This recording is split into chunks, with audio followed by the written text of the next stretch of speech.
के बाद बीजेपी के पास कई और भी अस्त्र हैं, जैसे विपक्ष के बीच में दरार।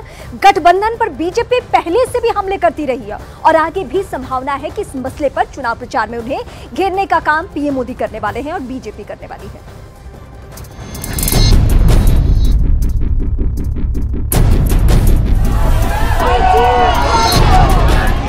कांग्रेस और आप के बीच दिल्ली में तो सीटों का बंटवारा हो गया है, लेकिन पंजाब में दोनों दल एक दूसरे के खिलाफ चुनाव लड़ेंगे। कांग्रेस और लेफ्ट पार्टियां पश्चिम बंगाल में मिलकर ममता बनर्जी के खिलाफ चुनाव लड़ने की तैयारी कर रही हैं। वहीं केरल में कांग्रेस और लेफ्ट पार्टियां आमने सामने होंगी। इस बीच कई राजनीतिक दलों के मजबूत और लोकप्रिय नेता भी पार्टी के सांसद और विधायकों को लेकर एनडीए में शामिल हो रहे हैं। बिहार, महाराष्ट्र, आंध्र प्रदेश, उत्तर प्रदेश और कर्नाटक सहित कई राज्यों में बीजेपी को कामयाबी मिल गई है, तो वहीं ओडिशा, पंजाब और तमिलनाडु में पार्टी की कोशिश अभी जारी है। यानी चुनाव से ठीक पहले इंडिया गठबंधन में भगदड़ मच चुकी है। जरा देखिए जनता एनडीए और इंडिया गठबंधन को किस नजरिए से देखने की कोशिश कर रही है। एनडीए की तरफ से 5 मार्च 2024 से लगातार प्रधानमंत्री नरेंद्र मोदी रैलियां और रोड शो कर रहे हैं, जबकि दूसरी तरफ इंडिया गठबंधन की तरफ से राहुल गांधी अपनी भारत जोड़ो न्याय यात्रा को ही चुनावी हथियार बनाए हुए हैं। बाकी दल इस यात्रा में सही से हिस्सा नहीं ले पाए हैं। वहीं पीएम मोदी ने तेलंगाना से लेकर बिहार, यूपी, महाराष्ट्र में अपने सहयोगियों को बेहतर तरीके से जोड़ा है। 25 मार्च के बाद से पीएम मोदी 150 से ज्यादा तूफानी रैलियां और रोड शो करने जा रहे हैं। पीएम मोदी ने जनता के ज़हन में 400 प्लस सीटें जीतने का नारा देकर जनता को अच्छे से कनेक्ट कर दिया है।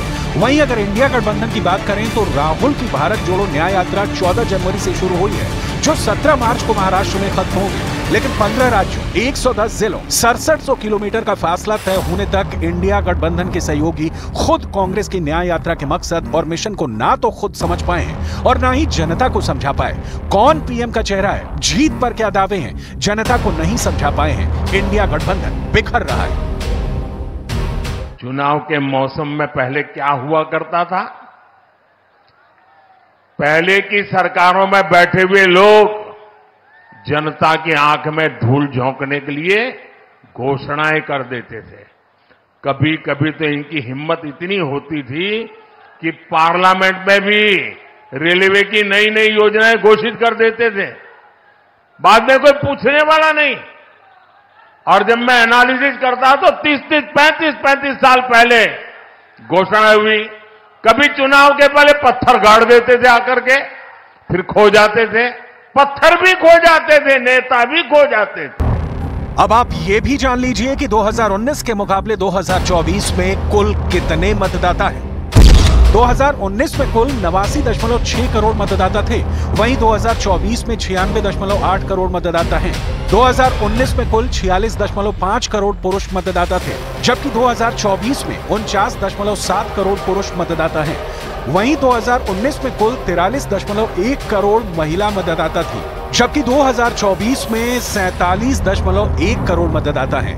कुल वोटर्स में से 18-19 साल के वोटर 1.84 करोड़ हैं। वहीं 20 से 29 साल के वोटर की संख्या 19.74 करोड़ है। 2024 के लोकसभा चुनाव का बिगुल बजने जा रहा। तारीखों के औपचारिक ऐलान के पहले ही देश की जनता ने, देश ने नतीजों का ऐलान कर दिया है। देश ने घोषणा कर दी है, अब की बार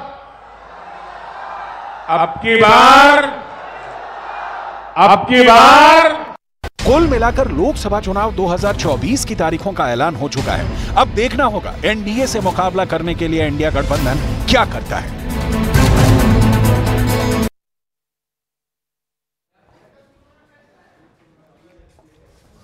एक तरफ चुनाव आयोग ने चुनाव की तारीखों का ऐलान कर दिया है और दूसरी ओर अभी तक इंडिया अलायंस की सीट शेयरिंग वाली उलझनें सुलझ नहीं सकी है। अब पूरे देश की निगाहें आज होने जा रही विपक्ष की मुंबई रैली पर है, जहां इंडिया गठबंधन कई बड़े नेता वहां पर ऐलान कर सकते हैं।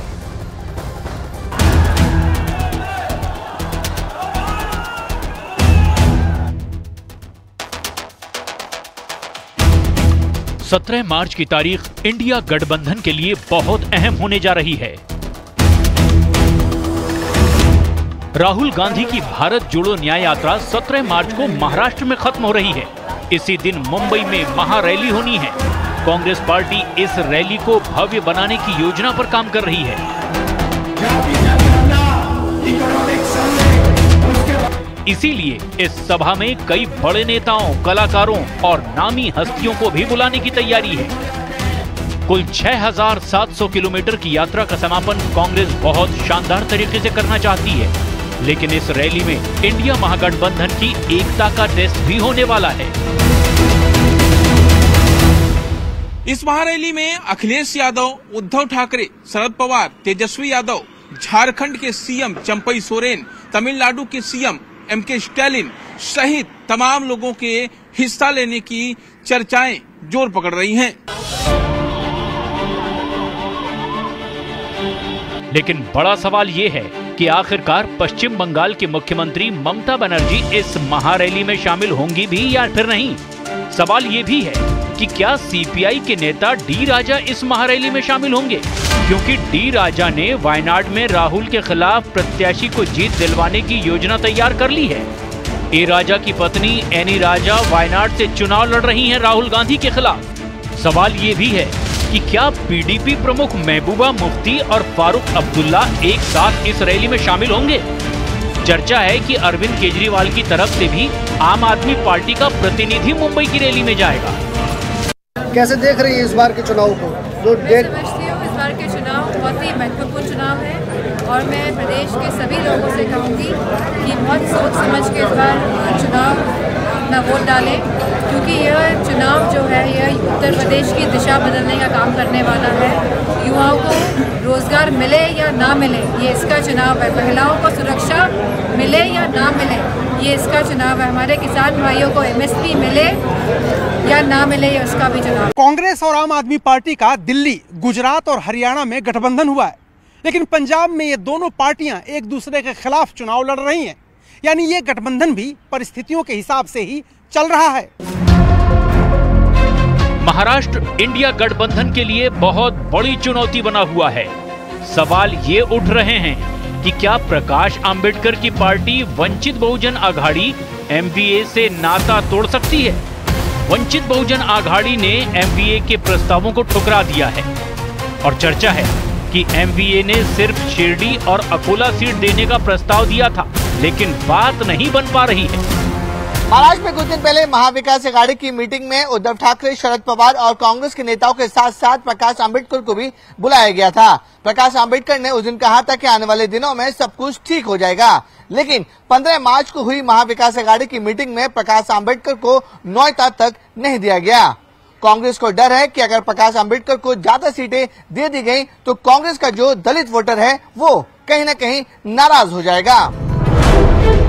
कुछ दिन पहले ही प्रकाश आंबेडकर ने संकेत दिए थे कि महाविकास आघाड़ी में सब कुछ ठीक ठाक नहीं है। उन्होंने कहा था कि एमवीए के दल 10 सीटों पर रस्साकशी में लगे हुए हैं। पिछले लोकसभा चुनाव में शिवसेना और बीजेपी के गठबंधन ने चुनाव लड़ा, लेकिन अब शिवसेना बढ़ चुकी है, शरद पवार की पार्टी भी टूट चुकी है।